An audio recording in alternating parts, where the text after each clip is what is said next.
আসসালামু আলাইকুম। আজকের ভিডিওতে সবাইকে স্বাগতম। আজকে আমরা জানবো নতুন পে স্কেল চালু হলে পুরাতন বেতন কিভাবে ফিক্স করা হবে বা ফিক্স করা হয়। তো আমাদের বাংলাদেশের সর্বশেষ পে স্কেল কার্যকর হয়েছিল 2015 সালে। 20তম গ্রেডের প্রারম্ভিক বেসিক ৮,২৫০ টাকা এবং প্রথম গ্রেডের প্রারম্ভিক বেসিক ৭৮,০০০। এই ১ থেকে 20টি গ্রেড নিয়ে আমাদের 2015 সালের পে স্কেল ছিল। তো আশা করা যাচ্ছে যে আগামী পে স্কেলে বা আসন্ন নতুন যে পে স্কেল এখানে বেতন দ্বিগুণ করা হবে। সেইটা আমরা মাথায় রেখে আমরা এই ভিডিওতে বিভিন্ন ক্যালকুলেশন বা উদাহরণগুলো দেখব। বেতন ফিক্স করার জন্য প্রচলিত দুইটি পদ্ধতি আছে। একটি হচ্ছে পার্থক্যযোগ পদ্ধতি, আরেকটি হচ্ছে ইনক্রিমেন্ট ফ্যাক্টর পদ্ধতি। প্রথমত আমরা দেখি পার্থক্যযোগ পদ্ধতি। এটা কিভাবে করা হয়। তো আমরা ধরি যে আমরা 20তম গ্রেডের কোনো কর্মচারী। সেক্ষেত্রে আমাদের পুরাতন বেসিক ৮,২৫০, এটা ২০১৫ সালের পে স্কেল অনুযায়ী, এবং ২০১৫ সালের পে স্কেল অনুযায়ী আমাদের বর্তমান বেসিক মানে প্রতি বছর ইনক্রিমেন্ট হওয়ার ফলে আমার বেসিক দাঁড়াইছে ২০,০০০ টাকা। তো এখন আমার এই পার্থক্য কত হলো? প্রারম্ভিক আর বর্তমানের পার্থক্য কত? ২০,০০০ বিয়োগ ৮,২৫০, ১১,৭৫০ টাকা। এটা আমার বর্তমান প্রারম্ভিক এবং আমার বর্তমান বেসিকের পার্থক্য। তো নতুন স্কেলে যদি আমাদের 20তম গ্রেডের প্রারম্ভিক বেসিক হয় ১৬,৫০০ টাকা, তাহলে আমার নতুন স্কেলে বেসিক হবে ১৬,৫০০ যোগ আমাদের এই পার্থক্য ১১,৭৫০, এটা ২৮,২৫০ টাকা।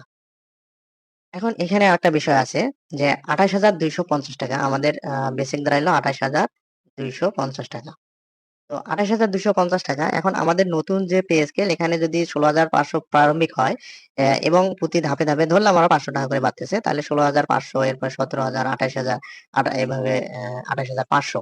তো ২৮,০০০ এবং ২৮,৫০০, কিন্তু আমাদের আ আ বেসিক হলো ২৮,২৫০। তো এখানে যেহেতু ২৮,২৫০ এর কোনো ঘর নাই, এজন্য এইটা আমাদের পরবর্তী যে উচ্চতর ধাপ আছে ২৮,৫০০ টাকা, এইটাতে আমাদের বেতন ফিক্স করা হবে। তাহলে আমাদের ফিক্সেশন হবে ২৮,২৫০ টাকায়। সরি, ২৮,৫০০ টাকায়। এরপরে আমরা দেখি পরবর্তী যে পদ্ধতি, ইনক্রিমেন্ট ফ্যাক্টর পদ্ধতি। তো ইনক্রিমেন্ট ফ্যাক্টর পদ্ধতিটা হচ্ছে যে ১ম এ আমাদের একটা ইনক্রিমেন্ট ফ্যাক্টর বের করতে হবে। তো ইনক্রিমেন্ট ফ্যাক্টরটা কি জিনিস? যে আমাদের পুরাতন স্কেলে যে বেসিকটা বর্তমানে, মানে আমরা যে স্কেলে ২০১৫ সালের আ এস আ বে স্কেলে আমি যে বেসিকে বেতন পাচ্ছি সেইটা ডিভাইডেড বাই পুরাতন স্কেলের প্রারম্ভিক। মানে পুরাতন স্কেলে 20তম গ্রেডের ৮,২৫০ টাকা। এটা দিয়ে যদি আমরা বর্তমান আমি যে বেসিকে বেতন পাচ্ছি সেটাকে ভাগ করি, তাহলে যে ভাগফলটা পাবো এইটাই হচ্ছে ইনক্রিমেন্ট ফ্যাক্টর। এটা আমাদের পেলাম সাপোজ ২.৪২। এখন আ নতুন পে স্কেলে যদি 20তম গ্রেডের প্রারম্ভিক বেসিক হয় ১৬,৫০০ টাকা, তাহলে নতুন স্কেলে আমার বেসিক হবে ১৬,৫০০ ইন্টু ২.৪২, ৩৯,৯৩০ টাকা। তো এখানেও সেম, যে এইটা যদি আমাদের নতুন স্কেলে যদি এরকম কোনো ধাপ না থাকে, তাহলে এটা পরবর্তী যে ধাপটি উচ্চতর ধাপ থাকবে সেখানে ফিক্স করা হবে। ধরলাম সেটা পরবর্তী ধাপটা ৪০,০০০ টাকা। তাহলে এই ৪০,০০০ টাকায় আমাদের বেতনটা ফিক্স করা হবে। এখন দেখি আমাদের পার্থক্য কি হয়, যে পার্থক্য যোগ পদ্ধতিতে আমাদের হয় ২৮,৫০০ টাকা, বাট আবার ইনক্রিমেন্ট ফ্যাক্টর পদ্ধতি যদি হয় তাহলে এটা হয় ৪০,০০০ টাকা। তো আমরা দেখতেছি যে ইনক্রিমেন্ট ফ্যাক্টর পদ্ধতিটা, এটা যদি ফলো করা হয় তাহলে আমাদের বেতনটা বেশি বৃদ্ধি পায়। কিন্তু আসলে এটা কোনটা পদ্ধতি ফলো করা হবে সেটা নির্ভর করবে সরকারি প্রজ্ঞাপনের উপর।